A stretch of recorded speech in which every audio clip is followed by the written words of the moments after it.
2005-06 के बजट पर सदन में चर्चा हो रही है। इस विषय में मुझे भी भाग लेने का अवसर मिला है, इसके लिए आपका मैं बहुत बहुत धन्यवाद प्रकट करती हूँ। सबसे पहले मैं कहना चाहूँगी, दिल्ली में जो हुई है जीत, इसके लिए मैं हमारे पार्टी भारतीय जनता पार्टी के सभी नेताओं और कार्यकर्ताओं सभी को बहुत बहुत शुभकामनाएं, बधाई देती हूं। मैं महोदय, वित्त मंत्री निर्मला सीतारामन जी मोदी जी के सरकार में नारी शक्ति का प्रतीक तो है, साथ ही ग्लोबल लेवल पर भी आज वो भारत की नारी शक्ति का गौरव के साथ रिप्रेजेंट कर रही हैं। एक महिला सांसद के नाते मुझे उन पर बहुत ही गर्व है। निर्मला जी का ये लगातार 8वां बजट है, जो एक रिकॉर्ड है। उनके इस असाधारण उपलब्धियों के लिए मैं उन्हें बहुत बहुत बधाई देती हूँ। भारत आज दुनिया का सबसे तेज गति से विकसित हो रहा देश है। प्रधानमंत्री श्री नरेंद्र मोदी जी के मार्गदर्शन में वित्त मंत्री निर्मला जी ने जिस प्रकार इस संकट काल में, कठिन परिस्थितियों में देश की अर्थव्यवस्था को टॉप पर लेकर आई हैं, उसके लिए मैं उन्हें बहुत बहुत बधाई देती हूं। और उन्हें इतना ही कहना चाहूँगी कि जलाने वाले जलाते ही हैं चिराग आखिर, ये क्या कहाँ की हवा तेज है जमाने की। अध्यक्ष महोदय, महाकुंभ के विषय में कुछ बोलना चाहूँगी। मैं उत्तर प्रदेश से सांसद हूँ, जहाँ तीर्थराज प्रयाग में भारत की महान सांस्कृतिक परंपरा का महाकुंभ चल रहा है। इस महाकुंभ में भाग लेने के लिए देश विदेश से करोड़ों लोग यहाँ आकर स्नान करने के लिए आ रहे हैं। मैं विश्व के सबसे बड़े धार्मिक आध्यात्मिक समागम प्रयागराज महाकुंभ के सफल आयोजन के लिए उत्तर प्रदेश के यशस्वी मुख्यमंत्री योगी आदित्यनाथ जी का कोटि कोटि अभिनंदन करती हूँ। I have witnessed everything is perfectly all right there. Yes, I have seen it. I have been there. अध्यक्ष महोदय, सरकार के तीसरे कार्यकाल में 3 गुना तेज गति से काम हो रहा है। सौभाग्य से मथुरा के सांसद के रूप में मेरा भी ये तीसरा कार्यकाल है और मथुरा में भी 3 गुना तेज गति से जो काम हो रहा है, उसके लिए मैं मोदी जी और योगी जी को बहुत बहुत धन्यवाद करती हूँ, जो मुझे हर समय और योगी जी को बहुत बहुत धन्यवाद करती हूँ, जो मुझे हर समय सहयोग मिलता रहता है। आभार व्यक्त करती हूँ। अध्यक्ष महोदय, मोदी जी की सरकार में आज देश बड़े निर्णयों और नीतियों को असाधारण गति से लागू होते देख रहा है।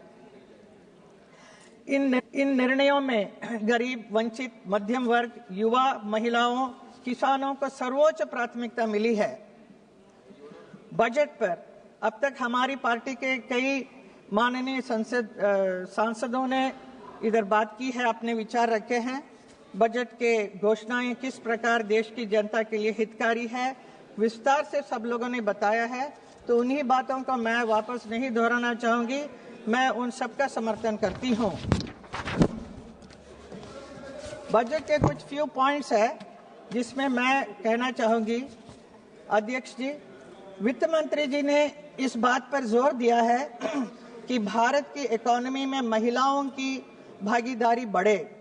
उन्होंने 70% महिलाओं का आर्थिक गतिविधियों से जुड़ने के लिए कदम उठाने की बात की है। मैं देश की अपनी नारी शक्ति से यही कहना चाहूंगी, तुम्हारे हौसले अधूरे हैं, उड़ान बाकी है, ये तो सिर्फ थोड़ा है, आसमान बाकी है। नाम तेरा भी होगा, काम तेरा भी होगा, अभी तो तुम्हारी पहचान बाकी है।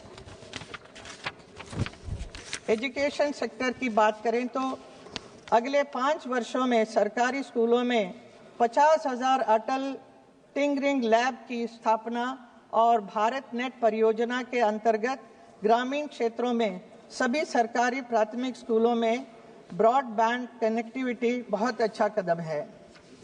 हेल्थ सेक्टर में कैंसर की 36 मेडिसिन पूरी तरह से ड्यूटी फ्री कर दी गई है।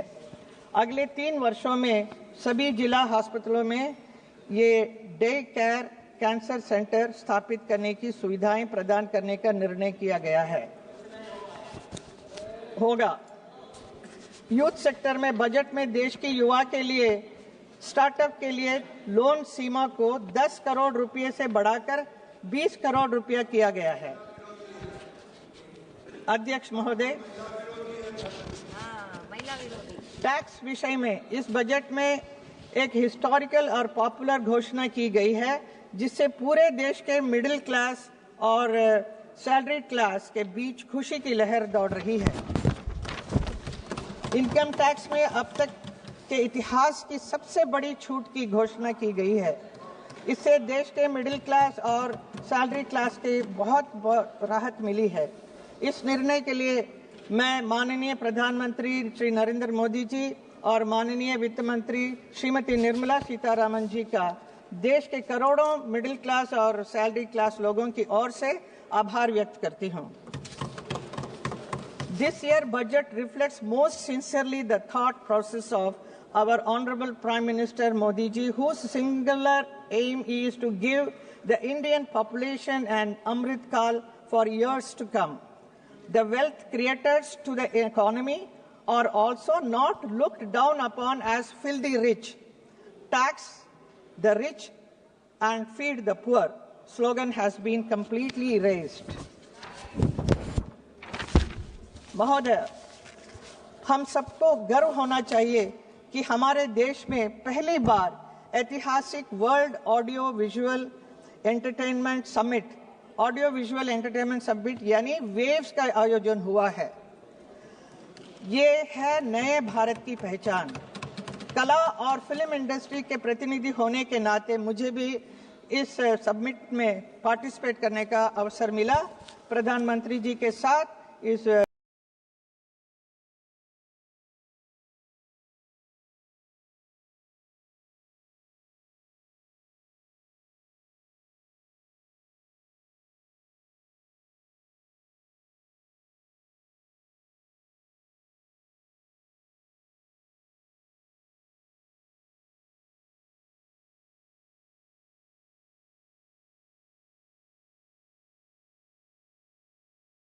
पार्टिसिपेट करने का अवसर मिला।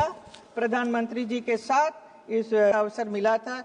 इसके लिए मैं हमारे प्रधानमंत्री और आईएमबी मिनिस्टर अश्विनी वैष्णव जी का आभार व्यक्त करती हूं। अध्यक्ष जी, यमुना हमारी महान आध्यात्मिक परंपरा और संस्कृति में यमुना मैया की आध्यात्मिक महत्व है। मथुरा वृंदावन की पहचान है, जीवन रेखा है।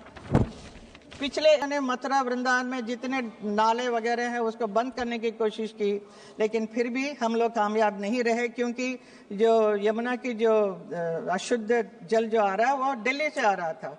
तो हम उस वक्त दूसरी पार्टी राज कर रहे थे, तो हम कुछ कर नहीं सके। सब हम सिर्फ हमारे ब्रजवासियों को इतना ही कहते रहे कि सब ठीक हो जाएगा, जल्द ठीक हो जाएगा। आज उम्मीद की किरणें आई है।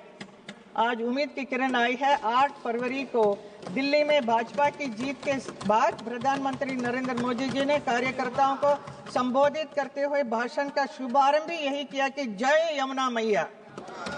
उनसे की यमुना नदी को दिल्ली की पहचान बनाने की बात की। ये मोदी जी की गारंटी है, मतलब पूरी होने की गारंटी। मेरे संसदीय क्षेत्र में इसे लेकर बहुत ही खुश हैं लोग, इतने खुश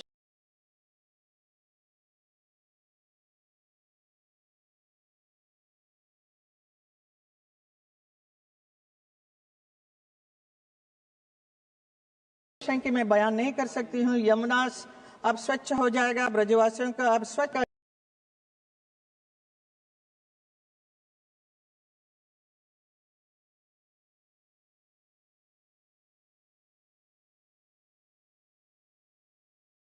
जल। अपने दल में कम समय में अपनी बात को कहने 3 मिनट 5 में कम समय में अपनी बात को कहने का ही बोलने का अवसर नहीं आएगा। मेरा आपसे डॉक्टर श्रीकांत शिंदे।